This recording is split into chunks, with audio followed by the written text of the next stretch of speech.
नमस्कार। मैं doctor H.N.. व्यास, सह आचार्य समाजशास्त्र विभाग, माणिक्यलाल वर्मा राजकीय महाविद्यालय भीलवाड़ा।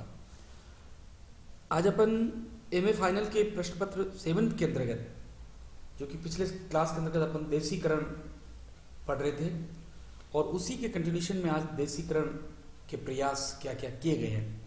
जैसा कि मैंने आपको बताया कि देसीकरण क्या चीज़ है, वो आपको समझ में आया होगा। और क्या आवश्यकता थी देसीकरण की, उसमें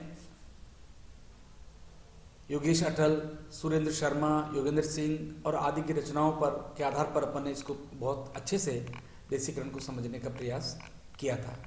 और अब हम बात करेंगे कि देसीकरण के लिए क्या प्रयास किए गए थे। तो अटल ने 2003 में इस संदर्भ में देसीकरण के प्रयासों को 4 रूप है, इन चारों की चर्चा हम करेंगे। पहला जो इसका प्रयास था, राष्ट्रीय भाषाओं में अध्ययन तथा स्थानीय स्रोतों का प्रयोग।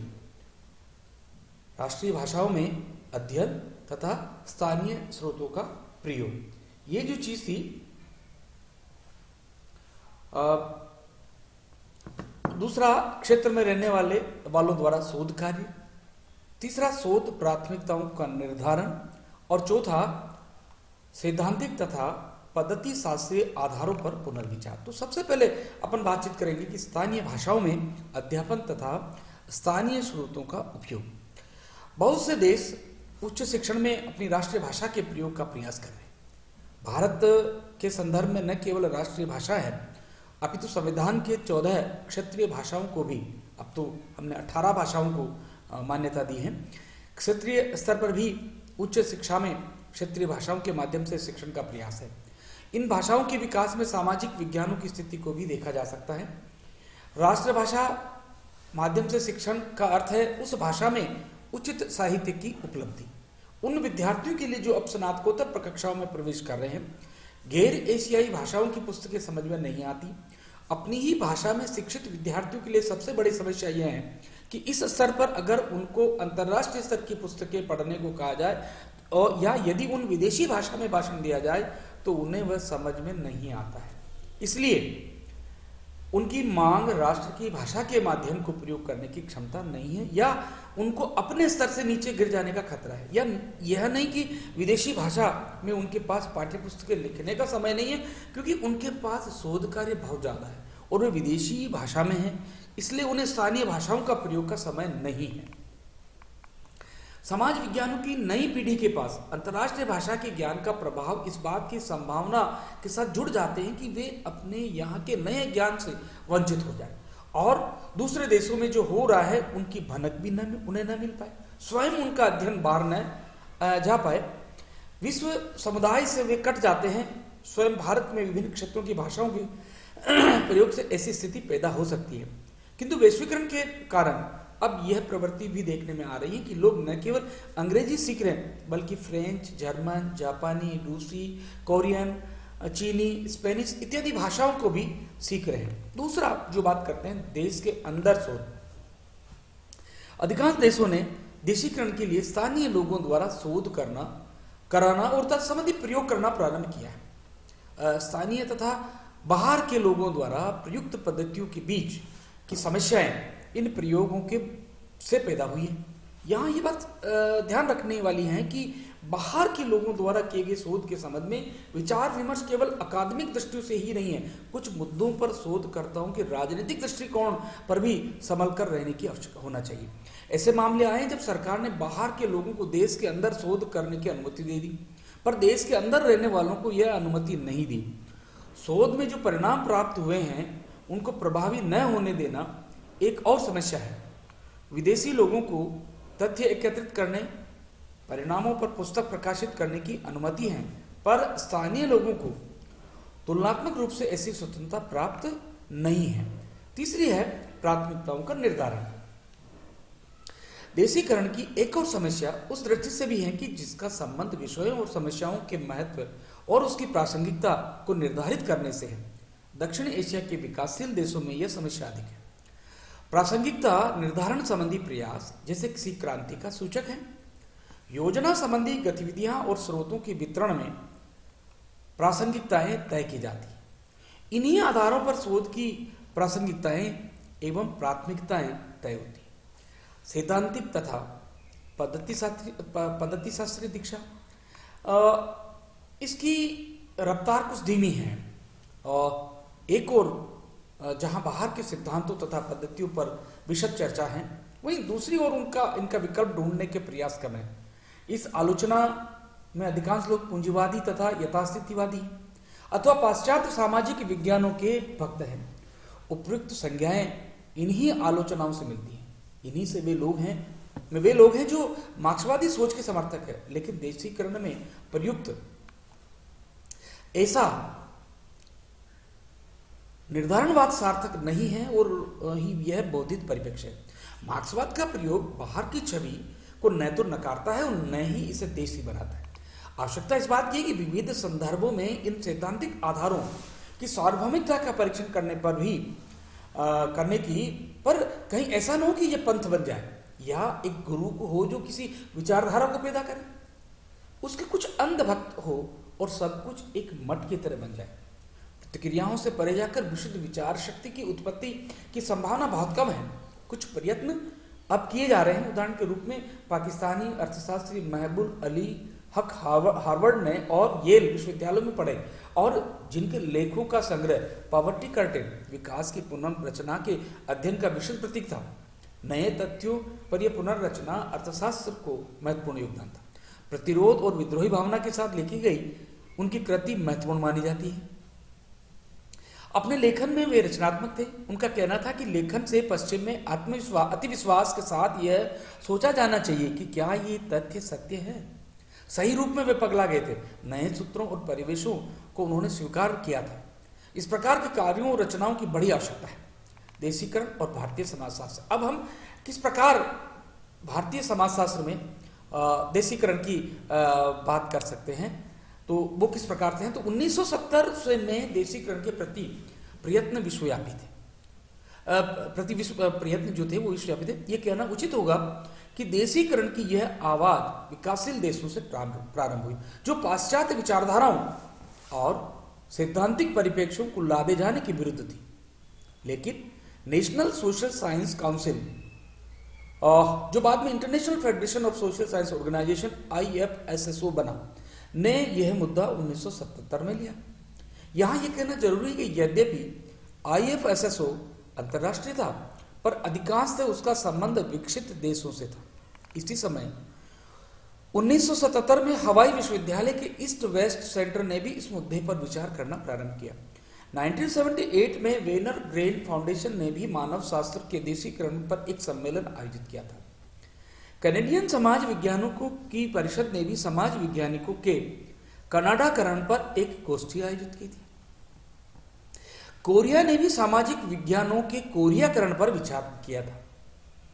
देखिए, देशीकरण में अमेरिकन रुचि कुछ अलग थी, क्योंकि अमेरिकन सामाजिक विज्ञान अमेरिकन ही थे, इसलिए उनके सामने देशीकरण का प्रश्न ही था ही नहीं। उनकी चिंता यह थी कि उनके द्वारा सोचा हुआ प्रतिपादित दृष्टिकोण किस प्रकार से अन्य देशों में प्रभावित किया जाए।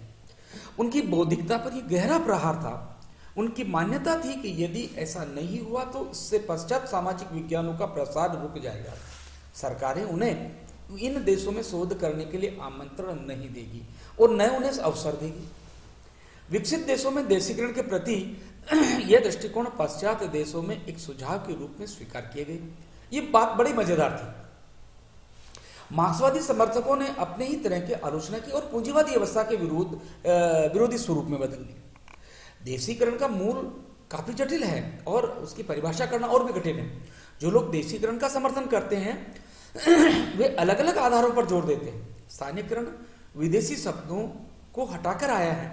विदेशी भाषा से देसी भाषा, विदेशी भाषा से मातृभाषा में परिवर्तन, विचारों को देसी आधारों की स्वीकृति, पाश्चात्य शोध पद्धतियों की देश की भूमि पर असफलता और विदेशी ज्ञान का उपनिवेशवाद, सभी कुछ इसमें सम्मिलित किया गया। 1980 तथा देशीकरण के प्रस्ताव प्रतिक्रियात्मक ही रहे।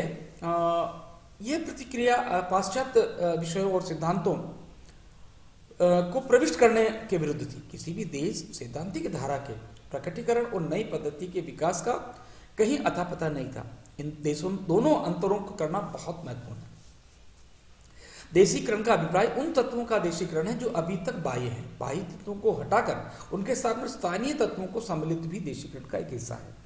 भारत में दो विषय स्थापित हुए। पहला, सामाजिक मानव शास्त्र के बजाय समाजशास्त्र ने अधिक द्रुत गति से प्रगति की। अधिक विभाग खुले। समाजशास्त्र ने अपने अस्तित्व तथा पहचान पर बहस की। इन दोनों विज्ञानों को पृथक पहचान की आवश्यकता थी। जो कुछ हुआ वह इस प्रकार था। पहला, विदेशी विद्वानों द्वारा भारत पर लिखी गई रचनाओं का मूल्यांकन। दूसरा, समाजशास्त्र को विचारधारा तथा सामाजिक मानव शास्त्र से अलग करना। भारतीय समाजशास्त्र को औपचारिक रूप से परिभाषित करना तथा शोध के लिए प्राथमिकताएं तय करना। उपयुक्त तीनों चिंताओं से ही नहीं देशीकरण की आवश्यकताओं पर बल दिया। 1940 से 1950 और उससे थोड़ा आगे तक भारत पर लिखी गई रचनाओं का आलोचनात्मक विश्लेषण किया गया ताकि उपनिवेशवादी रूपरेखा और पाश्चात्य षड्यंत्र का पर्दाफाश किया जा सके। इसका उद्देश्य भारतीय समाज और संस्कृति को नीचा दिखाना और पाश्चात्य देशों की श्रेष्ठता को साबित करना था। रेखीय और चक्रीय मार्क्सवादी संरचनात्मक अकादमिक सिद्धांतों को पाश्चात्य आधार पर ही समझा गया। यह ऊर्ध्वात्मक असमानता बनाए रखने का प्रयास समझा गया। शोध की पाश्चात्य तकनीकों की व्यावहारिकता, जिससे कि समाज की आंतरिक संरचना को समझा जा सके, पर भी एक प्रश्न चिन्ह और मौजूद था। इससे यह पद्धतियों की सीमा का पता लगाया जा सकता है। आंतरिक और बाह्य विवाद ने यथार्थ में प्रयुक्त होने वाली पद्धतियों के ऊपर प्रश्न चिन्ह लगा दिया और बड़ी समस्या मानव शास्त्र में आई तो दूसरी संस्कृतियों का अध्ययन करता है। मानव शास्त्र का उद्देश्य संस्कृति के उन पक्षों का अध्ययन करना है जो उसका अपना नहीं है। सहभागी अवलोकन की पद्धति के माध्यम से आदिम जाति समाजों का अध्ययन संभव हुआ था। यदि ऐसा होना संभव नहीं है तो फिर मानव शास्त्रीय अध्ययनों की प्रासंगिकता पर ही प्रश्न चिन्ह लग जाता है। इसका एक उलट विचार भी है। बहुत ज्यादा आंतरिकता सभी सामाजिक परिवेशों की यथार्थता को नहीं समझ सकती। एक और जटिलता एक भारतीय मानव शास्त्र से आई, जिसने अपने पाश्चात्य साथियों से अलग भारतीय समाज और उनकी संस्कृति का अध्ययन किया। यह प्रश्न पूछा गया कि उनके लिए ये अन्य समाज क्या है। इंग्लैंड में अध्ययन के लिए एक भारतीय को भारत क्षेत्रीय कार्य के लिए इंग्लैंड से भारत भेज दिया गया। यदि भारतीय समाज विदेशियों के लिए अन्य समाज था तो भारतीयों के लिए ऐसा नहीं था। जो कुछ भी वे अध्ययन कर रहे थे वह सब कुछ उनके ही समाज का था। इस प्रकार वे स्वयं के शास्त्र की परिभाषा का उल्लंघन कर रहे थे। मानव शास्त्र में जो कुछ भी प्रचलित है उसे देखते हुए समाजशास्त्र और सामाजिक मानव शास्त्र में कोई अंतर नजर नहीं आता। ऐसे लोग और अब भी हैं जो मानव शास्त्र को सामाजिक मानव शास्त्र, पूर्व ऐतिहासिक, पुरातत्व, भौतिक मानव शास्त्र के अधिक पास नहीं रखना चाहते हैं। वे मात्र आदिवासियों का ही अध्ययन करना चाहते हैं। समाजशास्त्री भी भारत शास्त्र और सामाजिक मानव शास्त्र से अपने आप को दूर रखने का प्रयास कर रहे हैं। इन दोनों ही को अलग रखने का आधार पद्धति शास्त्री है।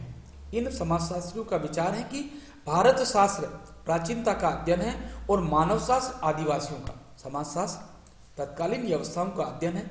यह काम सर्वेक्षण तथा संख्यात्मक विश्लेषण के माध्यम से किया जा सकता है। भारत शास्त्र पर आरोप है कि वह किताबिया दृष्टिकोण और उच्च जातियों का दृष्टिकोण है। पिछली सामाजिक व्यवस्थाओं से आज भी सामाजिक व्यवस्थाओं ने आदिवासी समाजों को अपने अध्ययन के लिए स्वीकार कर लिया। यह समझ लिया गया कि वर्तमान समाजों को समझने के लिए मानव शास्त्र के पास उपयुक्त साधन नहीं है। भारतीय स्वतंत्रता के बाद 1950 में भारतीय योजना, कृषि विकास और सामुदायिक विकास योजनाओं के प्रारंभ होने के कारण समाजशास्त्र तथा मानव शास्त्र दोनों ही ग्रामीण समाजों के अध्ययन करने